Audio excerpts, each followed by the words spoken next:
Hi guys, it's Christina within the garden, and we have an easy project today. I need to replace these pots for these boxwoods. It is the end of the day and the sun is beating down in this area. It's almost 6 o'clock, and part of the reason we need to replace these, if you see here, is this nice plastic planter sits right here on the edge, and when the landscapers come through and edge this, they rip right through this. So I'm going to put it in this pot and I'll scoot it back a little further. We just got some plants in the mail and they were wrapped in these pieces of paper. And so what we're going to do is, instead of overfilling our pots with soil, we're going to crunch these papers up tightly and compact them, and we're going to put them at the bottom. So if you buy a planter, usually maybe not this small, maybe a little bigger, you don't have to fill the whole thing with soil. You can put some organic matter on the bottom. You can put wood chips. You could put, actually you could put styrofoam. I've seen people do that. I don't like to do that.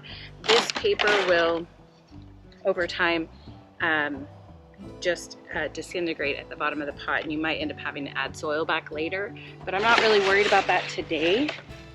Today we're just going to crunch this up, put it at the bottom.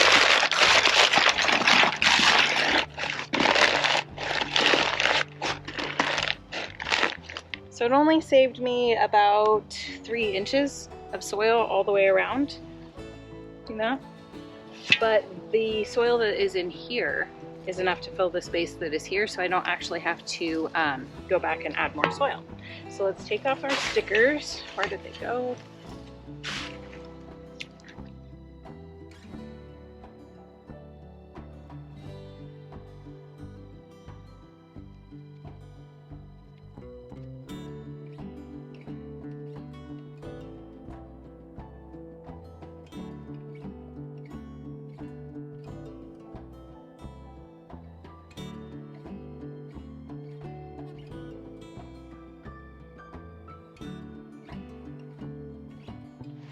Okay, let's crunch the paper up, put it at the bottom.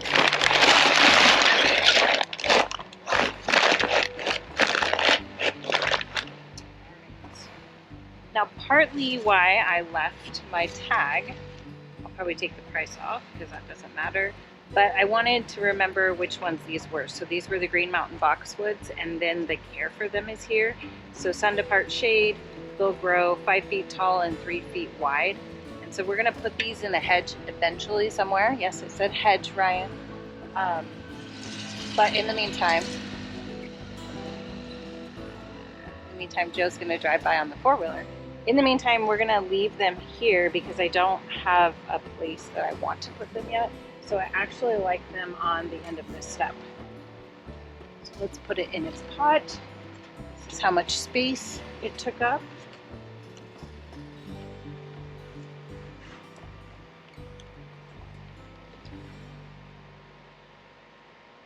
Oh, you know what? Let's see if we need this. Might not need this. We might have the same amount of soil space. Before I add the soil to the top, what I'm going to do is add tree tone. I want it to get some nutrients while we're messing with it. And it doesn't look like we needed it, so that's good. Maybe I could have gone with like half of that. What I'm going to do is I'm going to save this for a bigger pot that I have that I need to plant up tomorrow. Okay, see that hole went right through there, so let's put our packaging in there and we'll save that for our project tomorrow.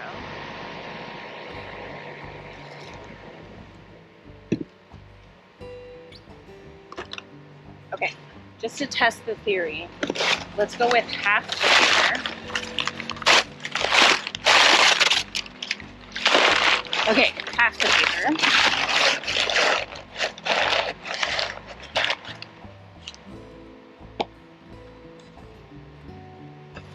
Again, this is a Green Mountain Boxwood. Add in there.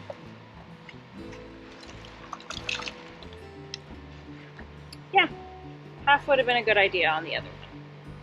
So let's take some soil off real quick. Actually, this one could use some because it didn't end up having that half an inch space.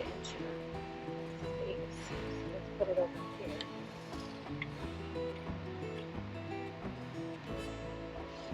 Okay, and add our fertilizer back. This is a Spoma tree fertilizer. We're not going to use all of that. I'll use that on a different plant. So let's put that in there. There's some dirt back. Here's some other. Okay, water these in.